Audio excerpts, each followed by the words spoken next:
Oh, I've got a lot to say. Oh, I've got a lot to say. So we're going to read through Ezra Miller's response to the Flash film erasing the Snyderverse, and then we're going to debunk this shit. So, someone messaged Ezra. Fans are going crazy thinking the movie is erasing Zack's movies. They don't see the potential this movie will bring. Ezra's response is, no power or force in any known megaverse would or could ever erase Zack Snyder's mighty work. You can take that quote, take that to the bank, to the press, to the schools, to the military, and the other pillars of capitalism, and blah, da, da, da, da, da, da. Here is why Ezra Miller is lying. Number one, Ben Affleck.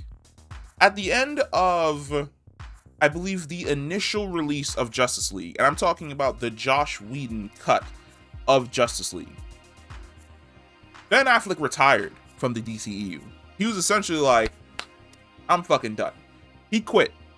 He has no extra movies that he's going to be doing for WB and the DCEU. Him coming back for the Flash movie was essentially a courtesy to put a cap on his Batman character, because it is already confirmed that this movie, he will be in the beginning, and by the end of the movie, his Batman is replaced by Michael Keaton's Batman, who will be the main DCEU Batman going forward for WB.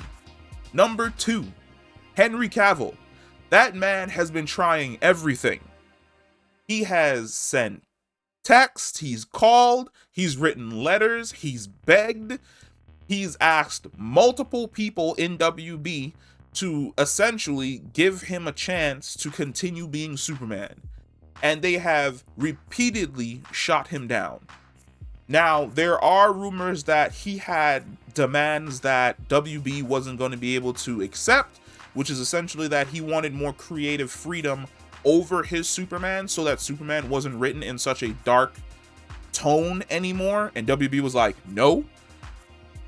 He's not coming back as Superman. His Superman may be in the beginning of the movie, he may be in archived footage, but by the end of this movie, his Superman will be replaced by Sasha Calle's Supergirl. So Ezra Miller is essentially attempting to put a spin on this, where he says that, oh, no one will ever be able to erase Zack Snyder's movie. You're right, because the movies are made, they're on DVDs, they're on Netflix and HBO Max and all that type of stuff. So you're right, those will never be erased, ever. Those movies are out there in the ether for all time.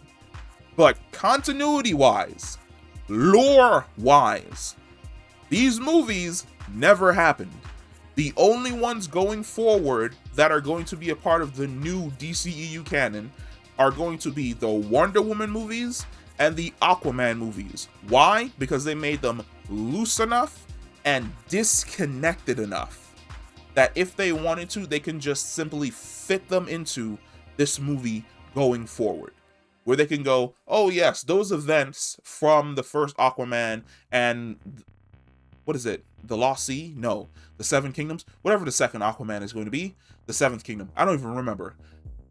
Along with the first Wonder Woman and Wonder Woman 84 are all essentially canon and have little pieces that have changed, but the story for the most part is structurally the same.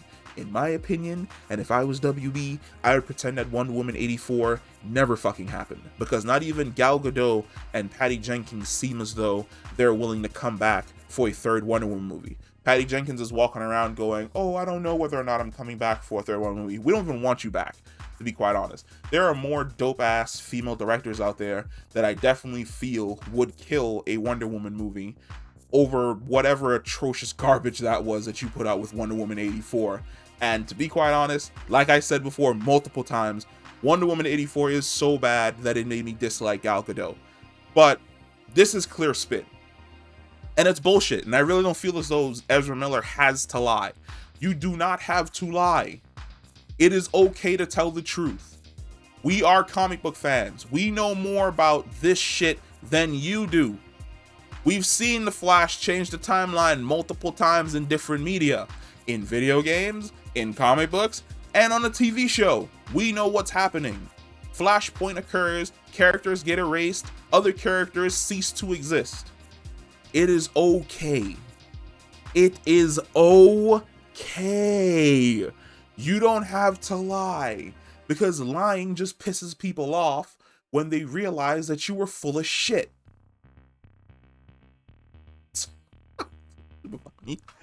It's super easy. Like, Flashpoint happens, your universe gets reset, you introduce all of these new characters and these new dope ass stories, but for whatever reason, we have just simply decided, WB, Ezra Miller, and all these fucking people have just simply decided that the fans are morons. We're not idiots. Just tell us straight up.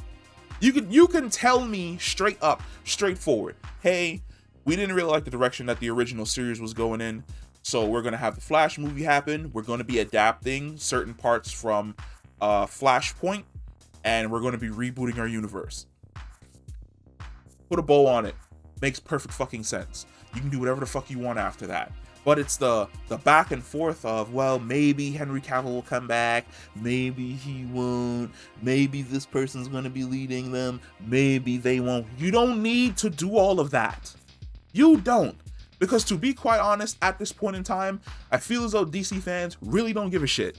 We don't care. Like, I feel as though we've been abused.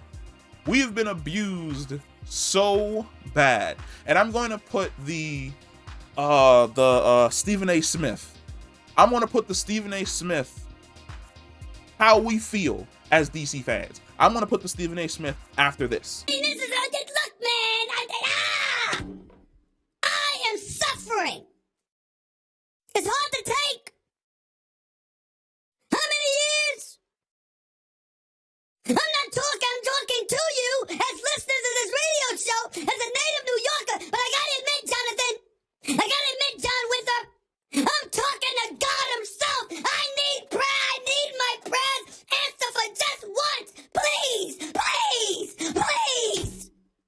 Just one time. Because that is how we feel. And it's just like, please. I love these characters. I know what's going on with these characters. The vast majority of fans know what is happening with these characters. You do not have to bullshit us. You don't have to put spin. You don't have to do anything extra. The only thing we want is a solid movie. That's it. It is that simple. I swear. Every single time DC news comes out, they just find some way to inherently tilt the shit out of me and piss me off. But that's the end of the video. All right? That is the end of the video. That is the end of another fucking rant. I really need to get back on like my fun production stuff, speculation, talking about characters thing, because right now we're only doing news because it's the beginning of the year and there aren't that many shows. We may cover The Mandalorian, but I will catch you in the next one. Peace.